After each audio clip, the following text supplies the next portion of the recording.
저는 올해 69입니다. 38년 동안 초등학교에서 아이들을 가르쳤고 정년퇴직 후엔 학습지 선생님으로 5년쯤 더 일했죠. 쉬게 된 건 몸이 조금 버거워져서였습니다.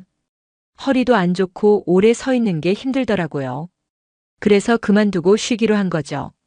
지금은요, 그럭저럭 회복도 됐고 컨디션도 예전만큼은 아니지만 병원 다닐 일도 없고 동네 산책 나가는 정도는 무리 없습니다. 하루 3끼 꼬박 챙겨 먹고 간단한 운동도 하고 있으니까요. 다만 일이 없으니 시간이 참 길게 느껴질 뿐이에요. 제가 사는 집은 남편이 세상 떠난 뒤 받은 보험금으로 제가 제 이름으로 마련한 단독주택입니다. 조금 오래된 집이지만 정원을 직접 가꾸며 사는 재미가 있어요. 꽃도 심고 이른 아침에 물 뿌릴 때면 마음이 참 평화롭거든요. 그때 남편 없이도 어떻게든 살아보겠다고 조금 무리해서 오피스텔도 한 채 더 장만했어요. 그게 지금은 노후 자금이 되어주고 있어요. 세입자에게서 받는 월세가 한 달 생활비로 충분하진 않지만 큰돈 쓸 일 없는 저한텐 딱 좋습니다. 아들 도현이는 결혼 후 차로 15분쯤 거리의 신도시 아파트로 나가 살고 있어요. 아직 아이는 없고 맞벌이 부부로 바쁘게 살죠. 며느리 진아는 광고회사 중간 관리자라 늘 바쁘고 피곤하다 말하지만 화장도 꼼꼼히 하고 유행에도 밝고 언제 봐도 말쑥한 모습이에요. 그 애를 처음 봤을 때는 어른 대하는 법을 잘 아는 애구나 싶었습니다. 처음엔 말도 곱고 행동도 바르더라고요. 그런데 이상하게 그 예의 바른 말투가 시간이 갈수록 묘하게 사람 마음을 건드립니다. 어머님 오늘도 하루 종일 집에만 계셨어요? 요즘엔 다들 뭔가 하시던데 시간이 아까우셔요. 말은 분명 걱정처럼 들립니다. 그런데요, 그 속엔 늘 한가하다, 놀고 있다, 쓸모없다는 말이 숨겨져 있는 듯합니다.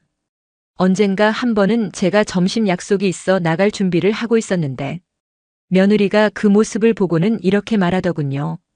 어머님 어디 가세요? 어머님도 요즘엔 외출 많으시네요. 부럽다. 전 정말 바빠 죽겠는데. 그 웃는 말투 속에서 저는 이상하게 놀고 있는 사람이 뭐가 그리 바쁘냐는 그 말이 들리는 것 같았습니다. 쉬고 있는 것과 게으른 것은 다르다고 그 애는 모릅니다. 평생을 아이들 앞에서 서 있었고 방문 수업까지 뛰며 마지막까지 버틴 저였는데 지금은 그저 집에 있는 사람, 시간 많은 사람일 뿐이죠. 예전엔 그러려니 넘겼습니다. 젊은 사람들은 다 그런가 보다 세대 차이겠지 하며 넘겼죠. 그런데요. 그 말들이 쌓이고 쌓이니까 마음 한편에 돌처럼 눌러앉더군요. 딱히 화낼 일은 아니지만 그렇다고 아무렇지 않은 것도 아닌 이상한 서운함이 하루가 다르게 늘어갔습니다. 며느리는 여전히 웃으며 말하죠. 요즘엔 어르신들도 유튜브도 하시던데 어머님은 뭐 하고 싶으신 거 없으세요? 그 애는 제가 원하는 게 없어서 안 하는 줄 압니다. 몸이 예전 같지 않아서 쉬는 중이라는 건 전혀 이해하지 않죠. 그러니 말끝마다 시간 많으시잖아요. 하실 수 있으시죠? 이런 말이 붙습니다. 하고 싶은 걸 다 할 수 있다고 믿는 건 젊은이들의 특권이에요. 저흰 할 수 있는 것 중에서 할 수 있는 만큼만 하며 사는 법을 배워왔으니까요. 하지만 그 아이 눈엔 제가 그저 백수처럼 한량처럼 집안에만 있는 시간 많은 사람으로 보였나 봅니다. 그리고 곧 그 착각이 얼마나 뿌리 깊은지 전 눈앞에서 확인하게 됩니다. 그날 그 자리에서요. 3개월에 한 번 고등학교 동창들이 모이는 날이었습니다. 나이 들수록 모임이 귀해지니까 우린 한 번 모일 때마다 그날 하루는 아예 비워두고 얘기도 많이 하고 맛있는 것도 먹으며 수다를 떨었죠. 이번엔 제가 예약을 맡았습니다. 예전엔 늘 단골 순댓국집에서 만났는데 이번엔 조금 다른 분위기를 내보자 싶어 집 근처 브런치 카페를 예약했죠. 새로 생긴 데인데 분위기가 괜찮더라고요. 아침 준비를 하며 나갈 채비를 하고 있는데 아들 도현이한테 전화가 왔습니다. 엄마, 내가 데려다 줄게. 그 카페 어디쯤이야? 괜찮다고 했지만 굳이 온다기에 그래라 했죠. 차가 집 앞에 도착했고 타보니 며느리 진아가 조수석에 앉아 있더군요. 그 애는 고개를 돌려 웃으며 말했습니다. 어머님, 제가 모셔다 드릴게요. 오늘 미팅이 뒤로 좀 밀려서 시간이 비었거든요. 차 안에서 이런저런 대화를 하며 카페에 도착했는데 진아가 같이 내리는 겁니다. 잠깐 인사라도 드릴게요. 어머님 친구분들 뵌 적이 없어서요. 입구까지 따라오는 것도 의외였는데 문까지 열고 안으로 들어오더니 고개를 끄덕이며 테이블 쪽으로 먼저 걸어가더군요. 어머님, 저기 계신 분들이신가 봐요. 인사만 드리고 나갈게요. 그렇게 말하고는 제 친구들이 앉아있는 테이블로 함께 향했습니다. 친구들이 저를 보며 반가워했죠. 어이구, 정숙이 늦네. 어디서 빙빙 도는 거야? 와, 정수가 오랜만이다. 얼굴이 왜 이렇게 좋아졌어? 그때 며느리가 활짝 웃으며 인사를 했습니다. 안녕하세요. 저는 정숙 어머님 며느리예요. 이렇게 인사드리게 돼서 너무 반가워요. 친구들이 놀란 얼굴로 고개를 끄덕이며 인사를 받았고 그 애는 자연스럽게 제 옆에 잠깐 앉더니 휴대폰을 슬쩍 보며 말했습니다. 저 곧 미팅 있어서 금방 나가봐야 하긴 해요. 그래도 인사만 드리고 싶어서요. 말은 참 부드러웠습니다. 말투도 나무랄 데 없었고 표정도 마치 참한 며느리 그 자체였죠. 친구 하나가 저를 보며 물었습니다. 요즘은 뭐 하면서 지내? 내가 손 놓고 가만히 있을 사람은 아니잖아. 내가 입을 열기도 전에 진아가 웃으며 말했습니다. 저희 어머니요? 그냥 한량이세요. 하루 종일 아무것도 안 하세요. 자랑할 거라고는 시간 많은 거밖에 없죠. 그치? 그 말이 끝나자 자리 분위기가 순간 얼어붙었습니다. 친구들이 젓가락질을 멈췄고 누군가는 물을 마시던 손을 멈춘 채 저와 진아 사이를 번갈아 쳐다봤습니다. 진아는 그런 분위기를 아는지 모르는지 테이블 옆에 놓인 화병을 내려다보며 혼자 흐흐 웃고 있었죠. 그 웃음이 잔잔하고 조용하고 무심한 듯 흘러나왔지만 제 귀엔 날카로운 칼날처럼 느껴졌습니다. 한량 하루 종일 아무것도 안 하는 사람 자랑할 게 시간밖에 없는 사람. 그 말은 그 애가 저를 얼마나 깔보고 있었는지를 아무렇지 않게 공개적으로 드러낸 순간이었습니다. 그리고 그 대상은 제 친구들 앞에서의 저였습니다. 숨이 턱 막혔습니다. 어디서부터 뭐라고 해야 할지 몰랐고 입안이 마르고 심장이 두근거리기 시작했습니다. 말끝마다 웃으며 던진 그 말들이 그 순간만큼은 그냥 장난이 아니란 걸 뼈저리게 느꼈습니다. 친구들은 애써 화제를 돌렸고 누군가는 물을 따라주며 요즘 다들 그런 거지 뭐 하면서 웃어넘기려 했지만 그 어색한 공기가 제게 너무 선명하게 남았습니다. 진아는 그 분위기를 마무리 짓듯 일어섰습니다. 저 미팅 있어서 먼저 가볼게요. 어머님 재밌게 이야기 나누세요. 그렇게 말하고 가방을 챙긴 뒤 머리칼을 정돈하며 가볍게 인사하고 카페를 빠져나갔습니다. 진아가 나간 뒤 한 친구가 제 어깨를 툭 치며 말했습니다. 야, 너 너무 멀쩡해 보이는데? 무슨 한량이야. 그냥 그 애가 무심해서 그런 거지. 다른 친구도 말했습니다. 요즘 애들은 다 그렇게 툭툭 던지더라. 의도 없는 말이라고 해도 듣는 사람은 마음에 남지. 그 말을 듣는 순간에도 저는 한마디도 못했습니다. 그냥 젓가락만 만지작거리며 앞에 놓인 음식도 제대로 못 먹었죠. 다른 사람들은 요즘 애들 말버릇이라며 넘겼겠지만 저에겐 너무도 큰 상처였습니다. 그날 진아는 웃고 있었습니다. 저를 내려다보는 눈으로 뭐가 그리 즐거운 듯이 말이죠. 그리고 저는 그 웃음을 두고두고 잊을 수 없게 되었습니다. 집에 돌아와도 그 말이 계속 맴돌았습니다. 한량 아무것도 안 한다 자랑할 게 시간뿐이다. 진아는 웃으며 말했지만 그 말은 제 가슴 속에 묵직하게 내려앉았습니다. 하루 종일 집에 있는 사람이긴 했죠.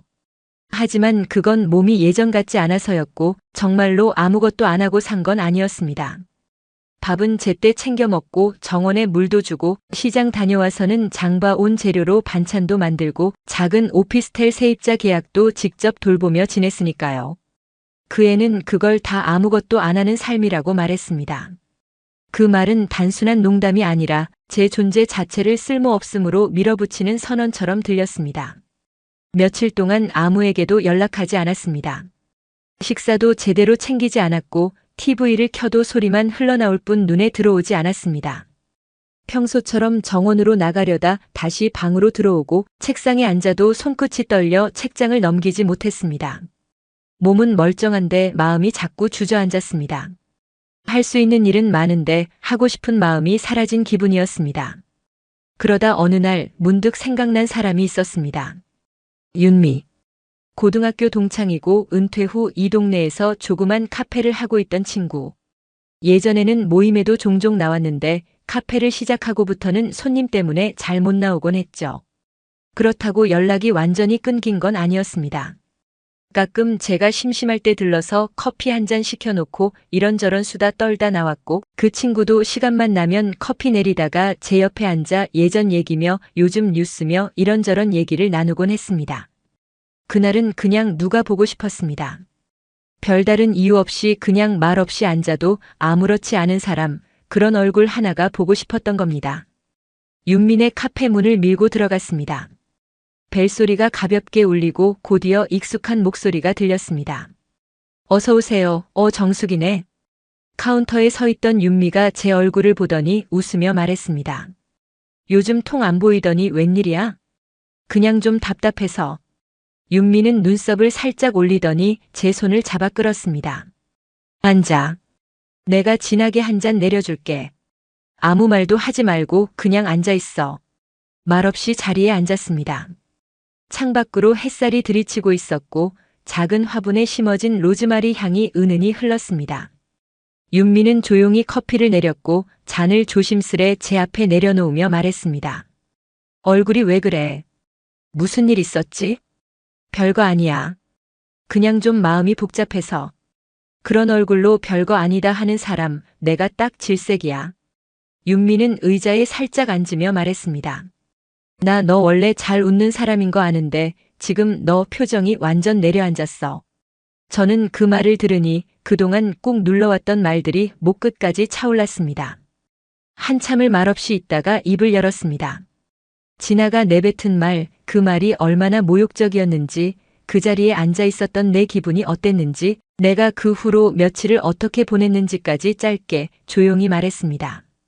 윤미는 말을 끊지 않았습니다. 단 한마디도 자르지 않고 다 들은 뒤 고개를 끄덕이며 말했습니다. 그랬구나. 그의 말 되게 싸가지 없게 했네. 그치? 나만 그렇게 느낀 게 아니지? 당연하지. 아무리 그래도 그렇지 그렇게 공개적으로 깔보는 말은 못해. 그건 그냥 인간적인 예의 문제야. 그 말 한마디에 가슴이 조금 풀렸습니다. 윤미는 커피잔을 들며 말했습니다. 근데 너 그의 말에 휘둘릴 사람이 아니잖아. 너는 교사로 평생 버틴 사람이야. 나같이 하루에 커피나 내리는 사람하고는 급이 다르다고. 무슨 소리야? 너야말로 이 나이에 이렇게 카페 하나 잘 꾸려서 운영하고 있는 게 어디 쉬운 줄 알아? 하긴 근데 나도 처음엔 뭐라도 해보자는 생각이었지. 이게 잘 될 줄 몰랐어. 그냥 해보니까 되더라고. 윤미는 웃으며 말을 이어갔습니다. 너도 할 수 있어, 정수가. 넌 내가 아는 사람 중에 가장 똑 부러지고 기획력도 있고 손맛도 있잖아. 저는 웃었습니다. 하지만 그 웃음 뒤에는 조용히 피어오르던 어떤 감정이 있었습니다. 나도 할 수 있을까? 그날 윤미의 커피 한 잔과 말 몇 마디가 내 마음속 어딘가에 아주 조용한 불씨를 하나 놓고 간 듯 했습니다. 윤미는 말했습니다. 할 수 있어, 정수가. 넌 기획력도 있고 손맛도 있잖아. 내가 카페 하면 나보다 더 잘할걸? 처음엔 웃어넘기려 했습니다. 하지만 그 말이 자꾸만 가슴에 남았습니다. 평생 사람들 앞에 서서 뭘 가르쳐왔고 학습지 선생님 하면서도 매번 시간표 짜고 학부모 상담하고 서류며 일정이며 칼같이 맞춰왔던 기억이 떠올랐습니다. 근데 지금 시작해도 될까? 윤미가 말했습니다. 왜 안 돼? 너 아직 60대잖아. 손도 빠르고 머리도 돌아가고 제일 좋은 때지. 그 말이 이상하게 자신감을 심어줬습니다. 다시 뭔가 해보자는 생각, 한 번도 진지하게 해보지 않았던 그 감정이 조금씩 피어오르기 시작했죠. 그날 이후 윤미가 연락을 주기 시작했습니다. 이번 주에 괜찮으면 상가 한 군데 같이 보러 갈래? 너는 인테리어 어떤 스타일 좋아해? 감성 쪽? 모던한 쪽? 저는 처음엔 그저 구경하는 마음으로 따라 나섰습니다. 하지만 며칠이 지나자 그 공간들이 진짜 내 가게가 될지도 모른다는 생각에 자꾸 눈이 진지해지고 머릿속 계산이 바빠졌습니다. 윤미는 말했습니다. 내가 처음 시작할 때 도와줬던 동네 지인이 있었어. 지금은 내가 그걸 그대로 너한테 해주고 싶은 거야. 정수가, 이건 내가 할 수 있어서 내가 말하는 거다. 누구한테나 카페 차리라고 하는 거 아니야. 넌 진짜 할 줄 아는 사람이야. 윤미는 운영 노하우부터 원두 납품처, POS 시스템까지 하나씩 알려줬습니다. 제가 적어두면 바로바로 피드백을 주고 혹시 모르는 부분은 현장에서 직접 보여주기도 했습니다. 며칠 뒤 제가 말했습니다. 근데 혼자 하기는 좀 무서울 것 같아. 그럼 같이 할 사람 찾아봐. 그때 떠오른 사람이 있었습니다. 혜란. 공무원으로 정년까지 채우고 은퇴한 뒤 근처 아파트에 살며 조용히 지내던 친구였습니다. 늘 차분하고 꼼꼼한 성격이라 학창시절에도 반장보다 회의록을 더 성실하게 쓰던, 뒤에서 조용히 흐름을 정리하는 걸 잘하던 친구였죠. 한 번은 동창 모임에서 마주쳤을 때 하루하루가 너무 길다면서 그냥 누가 뭐 하자고 하면 따라 나서고 싶다던 말이 기억났습니다. 전화를 걸었습니다. 혜란아, 시간 좀 되니? 정수가, 웬일이야? 나 요즘 윤미랑 같이 카페 준비하고 있거든. 카페? 너랑 윤미가? 그래. 진짜 작게. 근데 말이야, 우리 셋이 같이 해보는 건 어때? 혜란은 잠시 침묵하더니 조용히 말했습니다. 좋지. 나도 사실 그런 거 해보고 싶었어. 근데 나 혼자선 자신이 없더라. 우리도 혼자 하려는 거 아니야. 셋이서 같이 해. 너는 숫자에 밝으니까 계산이나 원가 같은 거 맡아줘. 윤미는 운영하고 나는 메뉴랑 브랜딩 아이디어 생각해 볼게. 그렇게 셋이 만났습니다. 카페 자리를 같이 둘러봤고 커피잔이 아닌 스케치북을 펼쳐놓고 어떤 느낌으로 꾸밀지, 이름은 뭘로 할지, 벽지 색깔은 뭐가 좋을지 이야기 나누기 시작했습니다. 윤미는 웃으며 말했습니다. 야, 우리 지금 무슨 20대 스타트업 창업팀 같다. 혜란이 말했습니다. 그런데 우리 진짜 팀 된 거야? 이거 진짜지? 그냥 모의고사 같은 거 아니지? 진짜야. 진짜 시작하는 거야. 그 순간 서로의 눈빛이 달라졌습니다. 그렇게 새 할머니가 다시 손을 잡았습니다. 가게 이름은 영커피. 사실 처음부터 그렇게 부르자고 한 건 아니었습니다. 이름을 정하던 날 셋이 머리를 맞대고 수첩에 온갖 후보를 써내려갔죠. 다시 봄, 새모녀, 할카페, 커피, 다시 시작. 뭐 하나 딱 마음에 드는 게 없었습니다. 그러다 윤미가 장난처럼 말했죠. 그냥 우리 이름에서 한 글자씩 따볼까? 그래서 정숙의 숙, 윤미의 미, 혜란의 란을 놓고 조합해봤지만 숙미란, 미란숙, 숙란미. 어느 것 하나 커피집 이름으론 영 어울리지 않았습니다. 결국 수첩을 덮고 한숨 쉬며 말했죠. 아휴, 그냥 우리 인생 다시 시작하는 기분이니까 0에서 다시 한다 생각하면 안 될까? 그 말을 들은 혜란이 고개를 끄덕이며 말했습니다. 0점에서 시작한다는 뜻? 좋아. 간단하고 기억도 잘 나고. 그럼 영커피? 응. 뭔가 깔끔하잖아. 영혼이 맑아지는 커피집, 그런 느낌도 들고. 그렇게 이름이 정해졌습니다. 누구 하나 크게 주장한 것도 아니고 셋이 말없이 고개를 끄덕이며 자연스럽게 받아들였던 그 순간. 마치 오래전 교실에서 팀 이름 정할 때처럼 웃음 섞인 공감이 오간 날이었죠. 위치는 고민 끝에 그 며느리가 절 한량이라며 조롱하던 동네 골목으로 정했습니다. 물론 요즘 뜨는 번화가도 알아봤지만 결국 이 골목으로 돌아오기로 결심했죠. 여기서 새로 시작하자. 내가 무너졌던 이곳에서 다시 일어서 보자. 그 마음 하나로 세 친구가 함께 문을 열기로 한 겁니다. 상가 공실이 많아 월세도 착했고 무엇보다 저에겐 이 동네가 자존심을 회복할 무대였습니다. 내부는 윤미의 조언을 따라 원목 가구에 따뜻한 조명을 더해 아늑한 분위기로 꾸몄고 혜란은 홍보 전단지를 만들고 지역 커뮤니티에 직접 발품을 팔아 소문을 냈습니다. 저는 메뉴판을 직접 손글씨로 써서 프레임에 넣고 직접 만든 쿠키와 샌드위치를 몇 번이고 시험하며 준비했습니다. 셋이 모이면 꼭 동아리 같은 분위기였습니다. 이 쿠키 좀 덜 달게 해볼까? 아메리카노는 진하게, 대신 라떼는 부드럽게. 윤미야, 오늘은 커피 향이 기가 막히네. 힘든 날도 있었지만 셋이 부지런히 움직였기에 지칠 틈이 없었죠. 오픈 전날 밤늦도록 내부 청소를 하고 간판을 마지막으로 매단 뒤 셋은 조용히 문 앞에 섰습니다.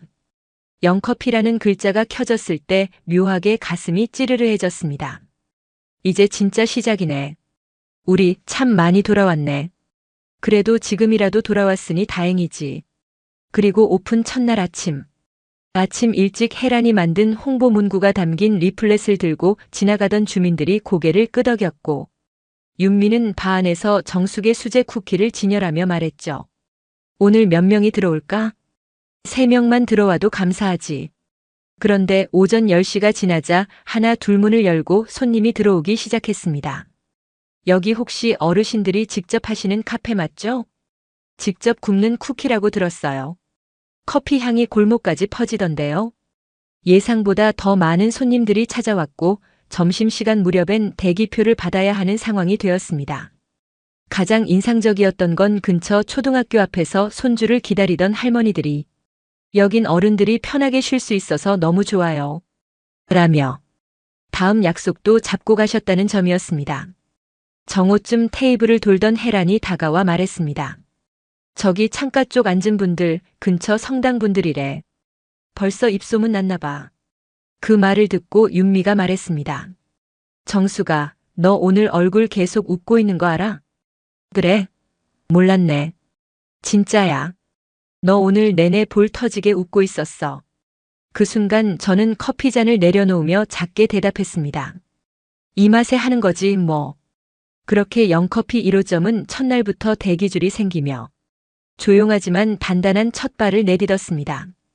가게를 연 지 어느덧 3개월이 지났습니다. 아침마다 셔터를 올리는 손끝에 익숙함이 묻어나기 시작했고 주말마다 찾아오는 단골 손님들도 눈에 익어갔습니다. 윤미와 저는 교대로 매장을 지키며 하루하루를 살아냈고 혜라는 틈틈이 가게에 들러 물건도 정리하고 전단지도 새로 붙이며 우리를 도왔습니다. 매출은 안정세에 접어들었고 가끔은 마감 시간에 오늘은 꽤 번 것 같아 하며 셋이 웃기도 했습니다. 혜란은 여전히 계획적이고 정확했습니다. 어느 날 가게에 들른 혜란이 조용히 말했습니다. 근처에 대학가 하나 있거든. 빈 점포가 나왔대. 사람도 많고 임대료도 괜찮아 보이던데. 저는 대답했습니다. 하나도 버겁지 않냐? 우리 나이에 2개는 무리잖아. 윤미도 웃으며 덧붙였죠. 몸이 2개면 몰라도. 그러자 혜란은 작은 수첩을 꺼내 펼쳤습니다. 여기 내가 알아본 입지 정보. 주변엔 카페가 몇 군데 있지만 다 체인이고 우린 분위기도 다르고 가격대도 괜찮아. 한번 가볼래? 그날 오후 3시 함께 대학가 근처로 나갔습니다. 점포 앞에 섰을 때 이상하게 가슴이 두근거렸습니다. 햇빛 잘 드는 유리창에 넓진 않지만 아늑한 공간. 윤미가 말했습니다. 여기 커피향 가득 채우면 참 좋겠다. 저도 고개를 끄덕였습니다. 학생들도 좋아하겠지. 우린 그렇게 2호점을 열기로 결심했습니다. 이번엔 혜란이 매장 운영을 맡고 윤미는 1호점 중심으로 원두를 로스팅하며 양쪽을 관리하고 저는 두 매장의 메뉴와 기획을 총괄하는 역할을 맡았습니다. 셋이 각자의 강점을 살려 삼각구도가 자연스럽게 생겨났습니다. 2호점의 콘셉트는 1호점보다 조금 더 젊고 산뜻하게 잡았습니다. 창가는 스터디 좌석으로 벽 한쪽엔 셀프 촬영 부스를 설치했고 SNS 홍보를 겨냥해 메뉴판도 트렌디하게 디자인했습니다. 혜라는 테이블 배치를 수차례 바꾸며 동선을 점검했고 윤미는 로스팅 방식에 따라 커피 맛이 어떻게 달라지는지 직접 비교하며 테스트했습니다. 저는 학생들에게 맞는 간단한 베이커리 메뉴를 추가했고 수제 그래놀라와 음료의 조합도 연구했습니다. 준비는 생각보다 빨리 진행됐고 한 달 후 2호점 영커피 대학로점이 문을 열었습니다. 첫날 대학생들이 우르르 들어와 좌석을 차지했고 SNS를 보고 왔다며 메뉴를 사진 찍는 학생들도 많았습니다. 혜라는 계산대에 서 있다가 말했습니다. 이런 분위기 나도 참 오랜만이다. 윤미가 웃으며 말했죠. 그래서 내가 여길 맡은 거야. 잘 어울려. 저도 대답했습니다. 이제 진짜 프랜차이즈 시작이네. 영커피 2호점은 그렇게 문을 열었습니다. 직영도 외부 가맹도 아닌 셋이 만든 협력형 동창 프랜차이즈의 시작이었습니다. 1호점이 생긴 지 1년이 되던 무렵 영커피는 동네 어르신들 사이에서 이미 입소문이 난 편한 가게였습니다. 따뜻한 데서 커피 한 잔만 마셔도 하루가 다르다니까요. 직접 구운 쿠키가 옛날 엄마가 해주던 맛이랑 비슷해서 좋아요. 이런 이야기들이 커뮤니티를 타고 번졌고 학생들이 SNS에 올린 사진들도 퍼지기 시작했습니다. 우리 할머니랑 꼭 같이 오고 싶은 곳. 여기 커피 진짜 맛있어요. 어르신들이 직접 하신다고요? 해시태그에는 할머니 카페, 영커피, 인생이 막 진짜 커피. 이런 단어들이 달렸고 우리는 그저 웃으며 바라볼 뿐이었습니다. 처음엔 그냥 동네 장사였죠. 손님이 몇 명이든 우린 하루하루를 성실히 지키며 가게를 운영했을 뿐인데 어느 날부터인가 지역 방송국에서 촬영 문의가 들어왔고 어르신 창업 성공 사례라는 이름으로 인터뷰 요청이 하나둘 들어오기 시작했습니다. 카메라 앞에서 처음 말을 꺼낼 땐 긴장도 했지만 혜란이 대답했습니다. 나이 들어 뭐 하냐고요? 저흰 지금 커피로 세상을 다시 만나고 있습니다. 그 말은 그대로 방송 자막이 되었고 SNS에서 수천 번 공유되며 영커피는 할머니 브랜드라는 별명을 얻었습니다.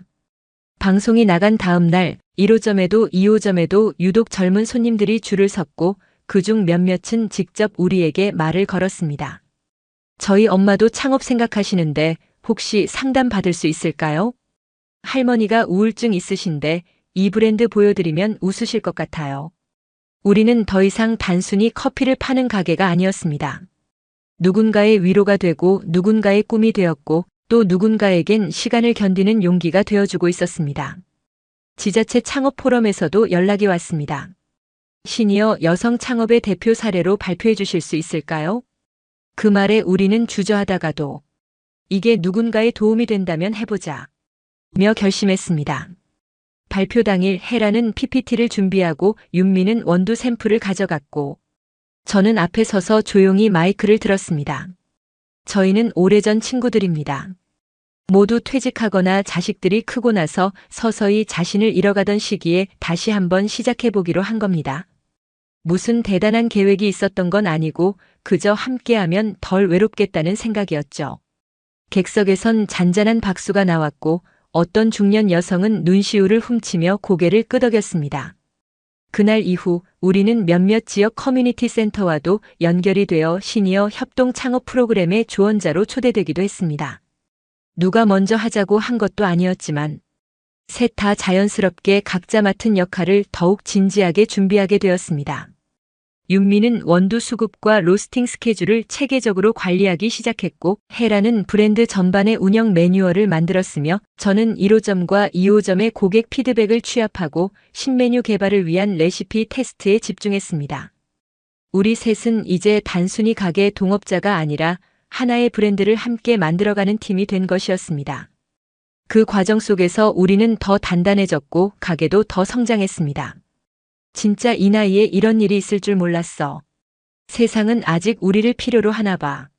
아니, 우리가 필요해서 다시 세상에 나온 거지. 누가 먼저 말했는지는 모르겠지만 그 말에 셋 다 고개를 끄덕였던 기억이 아직도 생생합니다. 영커피는 그렇게 브랜드가 되어갔습니다. 누구에게도 휘둘리지 않고 그저 묵묵히 성실히 삶을 다시 써내려가는 우리 셋의 이름으로 말입니다. 영커피 3호점은 지나가 다니는 회사가 입주한 오피스타워 1층에 오픈했습니다. 처음엔 망설임도 있었습니다. 그 애와 마주치면 어색하지 않을까, 괜한 감정이 올라오진 않을까. 하지만 이젠 그 어떤 관계도 제 선택의 기준이 되지 않았습니다. 좋은 상권이었고 점포 구조도 깔끔했으며 무엇보다 아침 유동 인구가 확실한 자리였으니까요. 그저 사업적으로 좋은 입지라는 판단으로 그 자리를 택했을 뿐이었습니다. 건물 외벽에 저희 매장 간판이 걸리고 오픈 전날 시운전을 하며 커피 머신을 테스트하던 순간부터 저는 이 공간을 완전히 내 영역이라 느꼈습니다.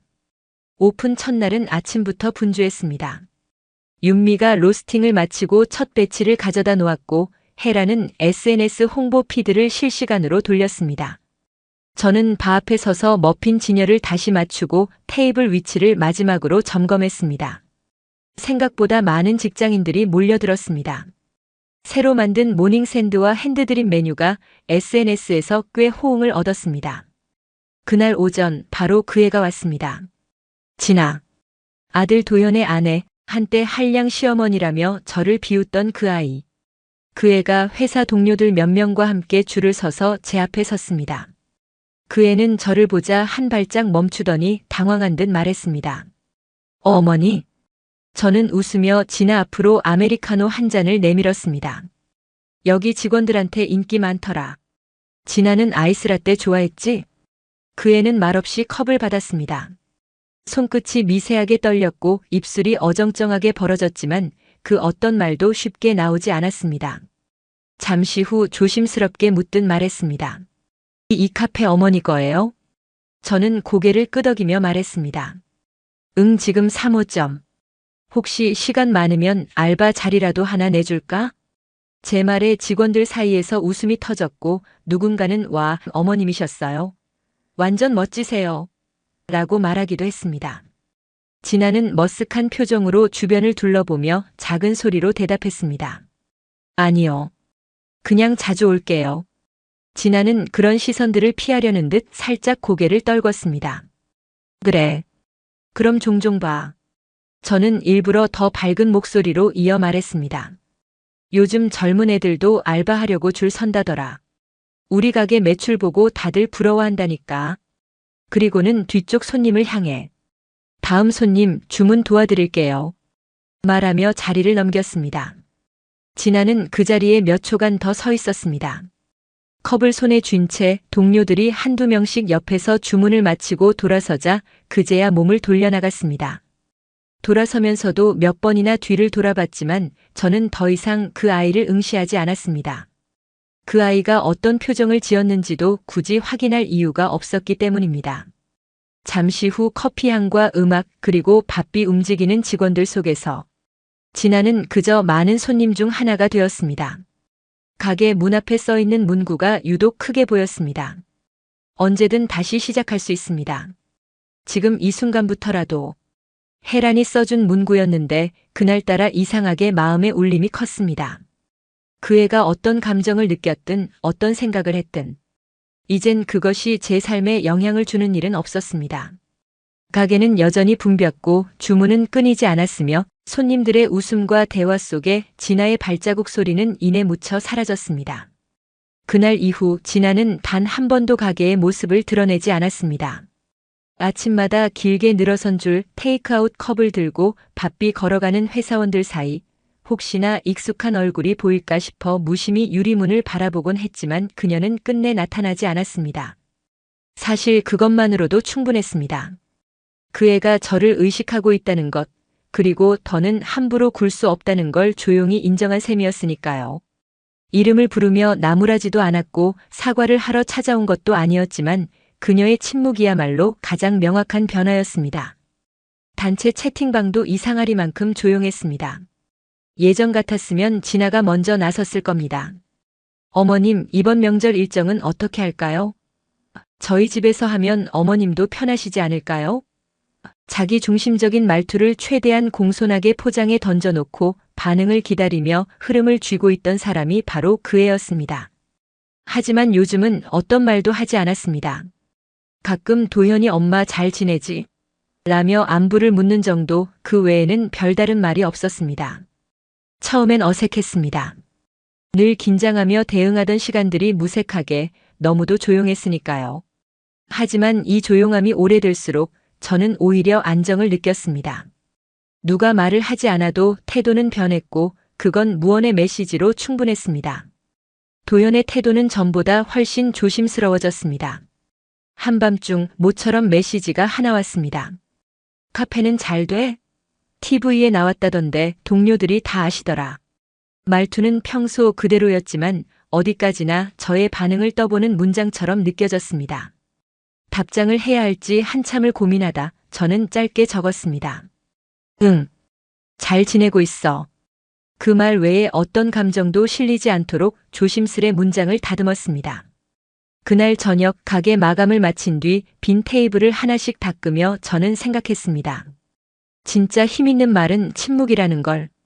가장 큰 반응은 아무 반응도 하지 않는 것이라는 걸. 누구에게 따지지 않아도 울지 않아도 제 삶을 묵묵히 걸어가는 것만으로도 상대는 결국 변하게 돼 있다는 걸. 그 후로 진아는 단 한 번도 한량이라는 말을 입에 올리지 않았습니다. 가족 단톡방에서도 절대 저를 평가하거나 깎아내리는 뉘앙스를 풍긴 적이 없었습니다. 명절이 다가오자 도연히 어색한 투로 다시 묻더군요. 이번엔 어떻게 할까? 엄마가 편하신 대로 해. 그 말에 저는 길게 대답하지 않았습니다. 나 바빠. 일정 맞추기 어려워서 따로 챙길게. 상대의 말에 실린 의도를 분석하지 않아도 되고 그 말 뒤에 숨어있는 본심을 따지지 않아도 되니 이제는 말 한마디가 이렇게 가볍고도 자유로울 수 있구나 싶었습니다. 어느 날 건물 1층 로비를 지날 때 멀리서 진아의 뒷모습이 보였습니다. 회사 동료들과 나란히 걷고 있었고 저와 마주치지 않으려는 듯 고개를 살짝 돌리는 모습이 얼핏 스쳤습니다. 그 아이는 제 앞에서 걸음을 늦추지도 인사를 건네지도 않았습니다. 저도 일부러 부르지 않았습니다. 애써 밝은 척도 모르는 척도 하지 않았습니다. 그저 그렇게 스쳐 지나가는 것이 가장 자연스럽고 평화로웠습니다. 가게 안으로 들어와 바리스타용 앞치마를 두르며 생각했습니다. 무엇이 관계의 회복이고 무엇이 응징의 끝인가? 그건 결국 누가 주도권을 쥐었느냐의 문제일 뿐입니다. 그리고 지금은 내 삶의 중심에 내가 있다는 것, 그 하나만으로도 저는 충분히 이긴 셈이었습니다. 그날 밤 폐점 안내 문구를 매장 유리문 안쪽에 붙이며 마지막 확인을 했습니다. 정갈하게 접힌 좌석 방석, 깨끗이 닦인 메뉴판, 그리고 계산대 옆 조용히 켜진 작은 조명 아래 비춰지는 제 얼굴. 그 안에는 흔들림이 없었습니다. 지금 이 순간 저는 저의 삶을 살아가고 있었습니다. 그리고 그 누구도 더 이상 내 시간을 휘두를 수 없다는 걸 깨닫고 있었습니다. 카페 창업한 지 2년이 조금 넘었습니다. 처음엔 동창 셋이 손붙잡고 시작한 소규모 매장이었죠. 지금은 4, 5점까지 냈고 5번째 자리를 물색 중입니다. 언젠가부터 손님들 중엔 일부러 저를 찾는 분들도 생겼습니다. 어머님, 커피도 직접 내리세요? 대표님이세요? 너무 멋지세요. 그런 말 들을 때마다 저는 멋쩍게 웃지만 속으로는 참 고맙습니다. 누군가 제 시간을 알아봐주는 느낌이니까요. 동네 신문사에서 인터뷰 제안이 왔을 땐 조금 망설였습니다. 어르신 창업 이야기로 기사 하나 내보려 하는데 가능하실까요? 그 기자가 그러더군요. 요즘 중장년 여성 창업 성공 사례로 저희 브랜드가 입에 자주 오르내린다고요. 거창한 건 없어요. 그냥 내가 하고 싶은 일을 나이 핑계로 미루지 않았을 뿐이에요. 그 말이 기사에 실리고 나니 가게로 찾아오는 손님들이 더 늘었습니다. 커피도 마시고 상담도 받고 웃으며 조언도 구하고요. 사장님, 저희 어머니도 친구분이랑 가게 하나 하신다는데 혹시 조언 좀. 저희는 아직 애들 키우는 입장인데 이런 나중도 있구나 싶었어요. 그럴 때마다 저는 말합니다. 나중이라는 건 결국 지금이 쌓여서 되는 거예요. 이 시간에 내가 나를 대하는 방식이 그때의 나를 결정하는 거죠. 가끔은요, 문득문득 생각납니다. 제게 한량이라고 했던 말. 사람은요, 누가 뭐라 했다고 무너지지 않아요. 다만 그 말을 그대로 삼켜버리면 무너지는 거죠. 그래서 저는 제 손으로 커피를 내렸고 제 발로 매장을 정리했고 제 입으로 제 이름을 다시 말했습니다. 어서 오세요. 영커피 정숙입니다. 이 말이 저에겐 어떤 직함보다 중요한 말이 되었죠. 그날도 평범한 오후였습니다. 점심시간이 지나고 손님이 거의 없던 시간. 문이 열리는 소리가 났고 저는 습관처럼 인사했죠. 어서 오세요. 고개를 들자마자 알 수 있었습니다. 진아였습니다. 혼자였고 손엔 아무것도 들고 있지 않았습니다. 그 애는 매장 안을 한 바퀴 천천히 둘러보더니 조심스레 다가와 말을 꺼냈습니다. 저 그냥 한번 와보고 싶었어요. 그 말투엔 어색함도 긴장도 섞여 있었습니다. 저는 별다른 대꾸 없이 물었죠. 커피 마실래? 네. 아이스? 아니요, 따뜻한 걸로요. 저는 천천히 커피를 내렸습니다. 예전 같았으면 그 애가 왜 왔는지, 뭐하러 이제야 찾아왔는지 묻고 싶었겠죠. 그런데 그날은 그냥 그럴 필요가 없었습니다. 커피를 컵에 따르고 조용히 건넸습니다. 여기. 진아는 두 손으로 컵을 받더니 잠시 가만히 서 있었습니다. 그리고 고개를 살짝 숙이며 말했습니다. 그땐 제가 너무 몰랐어요. 어머님이 뭘 생각하고 계셨는지도 어떤 분이셨는지도. 그 말은 크지도 뻔하지도 않았습니다. 그냥 담백했습니다. 저는 고개를 끄덕이며 말했죠. 뭐라도 깨달았다면 그걸로 됐지. 그 애는 컵을 꼭 쥔 채 잠시 눈을 감았다가 조용히 돌아갔습니다. 가게 문은 살며시 닫혔고 커피 향은 한참 동안 매장 안에 퍼져 있었습니다. 그날 밤 매장 마감을 하고 조용히 매출 정리를 하다가 저는 문득 이런 생각이 들었습니다. 누구도 내 삶을 대신 살아주지 않는다. 그러니 내 시간은 내가 책임져야 한다. 그리고 그 책임은 나를 미워하는 사람에게가 아니라 나를 이해하는 사람들과 나눌 때 비로소 가치가 생긴다는 것. 내가 얼마나 벌었는지 누굴 이겼는지보다 지금 내 얼굴이 어떤지 내 말 한마디가 어떤지 그게 더 중요해지는 시점이 있습니다. 이제는 압니다. 삶의 주인은 결국 나 자신이라는 걸요. 어서 오세요. 영커피 정숙입니다. 네, 한량 아닙니다. 이 말이 오늘은 참 마음에 듭니다. 오늘도 마흔 이후 사람 공부와 함께 해주셔서 감사합니다. 이 사연이 여러분 마음에 작은 울림이 되었다면 좋아요와 구독 그리고 알림 설정 부탁드립니다. 다음 시간에는 또 다른 인생의 이야기로 당신의 하루에 따뜻한 동행이 되어 드릴게요. 감사합니다.